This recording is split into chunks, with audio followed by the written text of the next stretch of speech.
Astaghfirullah. Bismillahirrahmanirrahim. Assalamualaikum warahmatullahi wabarakatuh. Bihamdillahi wassalatu wassalamu ala rasulillah wa ala alihi wa sahbihi wa mawalah wa la hawla wa la quwata illa billahi wa ba'du. Ma'asyiral muslimin wal muslimat di manapun Anda berada, alhamdulillah di pagi hari ini ada sedikit faedah yang ingin saya sampaikan. Sebuah hadis yang dikeluarkan Al-Imam At-Tirmidzi dan disahihkan oleh Syekh Nasiruddin Al-Albani rahimahullahu taala dari hadis Jabir bin Abdullah radhiyallahu anhu. Nabi sallallahu alaihi wasallam bersabda, "Inna min ahabbikum ilayya wa aqrabikum minni majlisan yaumal qiyamati ahasinakum akhlaqa wa inna min abghadikum ilayya wa ab'adikum minni yaumal qiyamati majlisa ath-thartharuna wal mutasyaddiquna wal mutafayhiquna." Qalu ya Rasulullah, qad alimna ath-thartharin wal mutasyaddiqin famal mutafayhikun. Faqala an-nabiy sallallahu alaihi wasallam, al mutakabbirun. Kata Nabi sallallahu alaihi wa ala alihi wasallam dari sahabat Jabir bin Abdullah radhiyallahu an, sesungguhnya orang yang paling aku cintai, kata Rasul, dan yang paling dekat tempat duduknya denganku pada hari kiamat, mereka adalah orang yang paling baik akhlaknya. Dan sesungguhnya orang yang paling aku benci, bahkan yang paling jauh tempat duduknya kelak denganku pada hari kiamat, mereka adalah ath-thartharun, kemudian al-mutasyaddiqun, kemudian al-mutafayhikun. Para sahabat bertanya kepada Nabi SAW, "Wahai Rasul, kami sudah mengetahui makna ath-thartharun dan juga mana al-mutasyaddiqun. Maka apa yang dimaksud dengan al-mutafayhikun itu?" Maka Nabi SAW mengatakan, dialah orang-orang yang sombong dengan kata-katanya. Ma'asyiral muslimin yang dimuliakan Allah subhanahu wa ta'ala, hadis ini adalah hadis yang sangat menakutkan bagi kita. Bagaimana tidak Nabi SAW membenci tiga kelompok. Bahkan dengan terang-terangan Nabi SAW mengatakan, orang yang paling aku benci. Bayangkan seandainya saya katakan di hadapan Anda, saya benci kamu, pergi dari sini. Itu sudah sangat menyakitkan. Apalagi Nabi SAW sampai mengusir dan tidak mau dekat-dekat orang yang dibencinya, dan akan dijauhkan dari Nabi SAW kelak pada hari kiamat. Ma'asyiral muslimin, keselamatan kita di akhirat itu tidak lepas daripada syafaat Nabi SAW dan tentunya rahmat Allah subhanahu wa ta'ala. Bagaimana jadinya kalau seandainya Nabi SAW benci kepada kita, mengusir kita? Kira-kira Anda akan meminta pertolongan kepada siapa kelak pada hari kiamat? Ma'asyiral muslimin yang dimuliakan Allah Azza wa Jalla, oleh karena itulah perhatikan tiga kelompok ini. Tiga kelompok ini adalah orang yang paling dibenci Nabi SAW. Maka hindarilah tiga kelompok ini. Yang pertama adalah ath-thartharun. Apa itu ath-thartharun? Al-kathirul kalam, orang yang banyak bicara. Maksud banyak bicara di sini adalah orang yang tidak pernah berpikir Apakah yang ia bicarakan itu ada maslahat atau tidak? Apakah yang ia bicarakan itu ada manfaat atau tidak? Apakah yang ia bicarakan itu sesuatu yang fakta atau dusta? Apakah yang ia bicarakan itu sesuatu yang bisa menyinggung perasaan orang atau tidak? Pokoknya dia bicara dan bicara. Nabi SAW bahkan memberikan tafsiran lain dalam riwayat yang lain, di mana Nabi SAW mengatakan, Innallaha kariha lakum thalatha. Allah sangat benci kepada kalian 3 perkara. Salah satunya Nabi mengatakan kila wa qal. Kila wa qala. Dikatakan orang, ia pun ikut mengatakannya. Sebagian ahli tafsir ataupun yang mensyarah hadis ini mengatakan yang dimaksud kila wa qala adalah al-iktsaru minal kalam bila daruratin, banyak bicara tanpa ada kebutuhan. Au hikayati syai'in lam ya'lam sihhatahu, atau berbicara menghikayatkan sesuatu, menceritakan sesuatu yang ia tidak tahu apakah benar atau tidak, fakta atau bukan. Awil kalam fi ma yadhurru wa la yanfa, ataupun ucapan yang banyak memadaratkan orang lain dan tidak bermanfaat sama sekali. Itulah athar tharun, sama dengan kila wa qala. Karena biasanya orang kalau sudah banyak bicara dan tidak mengerem bicaranya dan terus bicara, setiap dia mendengar kemudian dia pun membicarakan kepada orang. Setiap yang dilihat dia bicarakan, setiap yang dipikirkan dia bicarakan. Maka biasanya kalau orang yang seperti ini tidak lepas daripada dusta. Sebab kalau orang banyak bicara, terasa atau tidak, sadar atau tidak, pasti akan jatuh kepada dusta. Kalau sudah jatuh kepada dusta, biasanya merembet kepada ghibah, kepada namimah, bahkan bisa menimbulkan fitnah.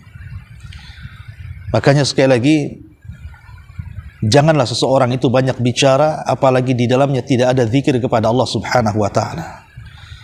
Kata Nabi SAW, la tuqthirul kalam bi ghairi dzikrillah. Jangan banyak bicara yang tidak ada zikir di dalamnya.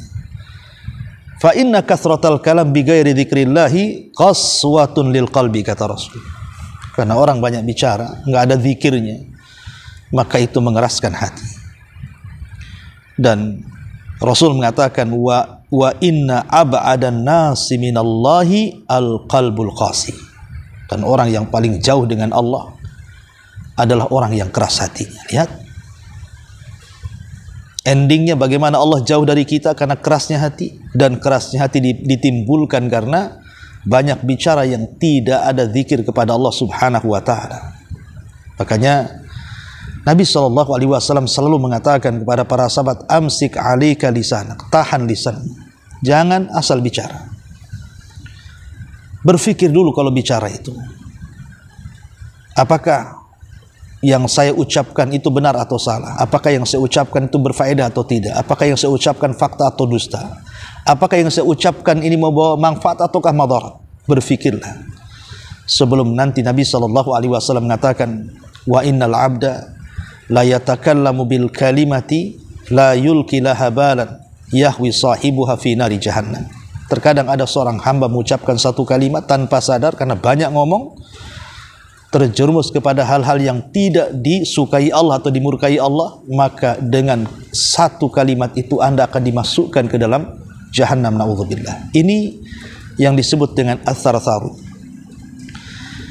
Kemudian yang kedua, kata Nabi SAW, al-mutasyaddikun. Mutasyaddikun, ada yang mengatakan adalah al-mutawassi'una fil kalam min ghairi ikhtiyatin wa ihtirazin. Ada yang mengatakan bahwa al-mutasyaddikun, sebagaimana disebutkan dalam kitab An-Nihayah, adalah mereka yang memperlebar pembicaraan tanpa berhati-hati. Tapi ada juga yang mengatakan mereka adalah orang-orang yang memfasih-fasihkan bicara, seolah-olah seorang alim padahal bukan alim. Dan ini bahaya. orang-orang yang berfalsafah dalam bicaranya. Karena Nabi SAW sangat mengkhawatirkan orang-orang yang seperti dalam hadisnya. Kata Nabi SAW, inna akhwafa ma akhafu alaikum munafikun alimul lisan. Sesungguhnya yang paling aku takutkan kepada kalian munculnya para diplomasi yang bicara soal agama. Dia tidak paham agama tapi bicara agama. Dia tidak fasih dalam berbicara agama tapi seolah-olah dia orang yang paling fasih. Dan sekarang kita lihat di media sosial kita, betapa banyak orang-orang jahil yang mengkritik para ulama. Orang-orang yang tidak paham agama, sok tahu agama. Mereka mencela ke sana kemari para ulama. Orang-orang yang menegakkan sunnah Nabi SAW diejek, diolok-olok dan begitu seterusnya. Ini mutasyaddiqun. Ya, hati-hati. Karena semua ucapan kita akan dipertanggungjawabkan di hadapan Allah Subhanahu wa taala. Ma yalfidu min qaulin illa ladaihi raqibun atid. Ingat, ada raqib dan atid yang mencatat kita. Bahkan Nabi SAW mengatakan, Inna Allah Azza wa Jal yubghidul baligh binar rijal. Allah itu sangat benci kepada orang yang baligh, ahli balagha, pandai ngomong, pandai bicara, pandai berdiplomasi. Alladhi yatakhallal bilisanihi kama yatakhallal al-baqaratu bilisaniha. Yang terus ngoceh seperti seekor sapi yang mulutnya terus mengunyah makanan. Ma'asyiral muslimin yang dimuliakan Allah Subhanahu wa taala. Maka hati-hati dalam bicara, apalagi soal agama, apalagi sampai menjelek-jelekan para ulama, apalagi sampai kemudian mengkritik para ulama padahal Anda yang salah, mereka yang benar. Maka kalaupun harus kemudian mengkritik, menggunakan bahasa-bahasa ilmiah, bahasa-bahasa yang santun, bahasa-bahasa yang memang terkesan Anda itu talibul ilmi. Ma'asyiral muslimin yang dimuliakan Allah Subhanahu wa taala. Kemudian yang ketiga, orang yang dibenci Nabi SAW adalah al-mutafaihiqun. Siapa al-mutafaihiqun itu? Sebagaimana sabda Nabi SAW ketika sahabat mengatakan, Rasul, sarsarun kami tahu, kemudian al-mutasyaddiqun kami tahu, al-mutafaihiqun itu apa? Maka Nabi SAW mengatakan, al-mutafaihiqun adalah al-mutakabbirun, orang yang sombong. Maksudnya sombong dalam bicara, seperti mengatakan tidak ada yang lebih pandai melebihi aku, tidak ada yang lebih cerdas kecuali aku, ini semua adalah karyaku, ini semua adalah hasilku, kalian ini apa, dan begitu seterusnya. Karena yang pertama kali mengucapkan anania, kesombongan dengan mengatakan saya dan saya adalah iblis. Ketika bicara dengan Allah Subhanahu wa taala perihal penciptaan Adam alaihi salatu wasallam, dia mengatakan ana khairum minhu khalaqtani min nar wa khalaqtahu min tin. Aku lebih baik dibandingkan Adam. Aku diciptakan dari api, dia dari tanah. Sombong. Ya. Maka jangan sombong. Sekarang banyak orang yang Masya Allah, semoga Allah berikan hidayah kepada mereka, terutama di medsos, dengan sombongnya dia bicara dengan soal kekayaan, soal jabatan, soal pangkat, merendahkan orang, kecerdasan dan begitu seterusnya. Apa yang kita sombongkan, semua ini nikmat dari Allah Subhanahu wa taala. Kita bicara saja itu nikmat. Kita punya ide, ini nikmat dari Allah Subhanahu wa taala. Kekayaan kita, pangkat, jabatan, semua adalah nikmat dari Allah Subhanahu wa taala. Maka jangan seperti Qarun yang mengatakan innama utituhu min ilmin indi. Sungguhnya kekayaan ini karena kecerdasanku. Subhanallah. Tapi jadilah seperti Sulaiman yang mengatakan hadza min fadli rabbi. Ini semua adalah karunia dari Allah Subhanahu wa taala. Begitulah seorang muslim. Maka hati-hati dari tiga perkara ini. Jangan sampai ada pada diri kita, karena ini orang yang paling dibenci Nabi SAW. Tapi jadilah orang yang paling berakhlak. Sebagaimana potongan hadis pertama, Nabi SAW mengatakan bahwa orang yang paling dicintai Rasul, orang yang paling dekat dengan Rasul pada hari kiamat, tempat duduknya adalah ahasinakum akhlaq, orang yang baik akhlaknya. Ya. Orang yang baik akhlaknya. Ma'asyiral muslimin yang dimuliakan Allah Azza wa Jalla, orang baik ini selamanya dia akan baik kalau terus menjaga kebersihan hati dan akhlak. Karena hati orang baik tidak mungkin berubah. Hati orang baik itu tidak mungkin berubah walaupun kondisi mereka berubah, walaupun ekonomi mereka berubah, walaupun usia mereka makin berubah, walaupun suasana dia berubah. Tapi hati orang baik tidak akan berubah, sikapnya tidak akan berubah. Kalau memang dia seorang pemaaf, tetaplah dia pemaaf walaupun dizalimi. Kalau dia seorang pemurah, tetaplah dia akan menjadi pemurah walaupun dia menjadi miskin. Walaupun wajahnya yang selalu riang, menyenangkan, tetap akan seperti itu. Walaupun mungkin kondisinya sudah berubah. Maka jadilah orang baik, orang yang berakhlak. Karena orang yang baik dan berakhlak itu disenangi manusia. Tapi orang yang jahat dan tidak berakhlak pasti tidak disukai manusia.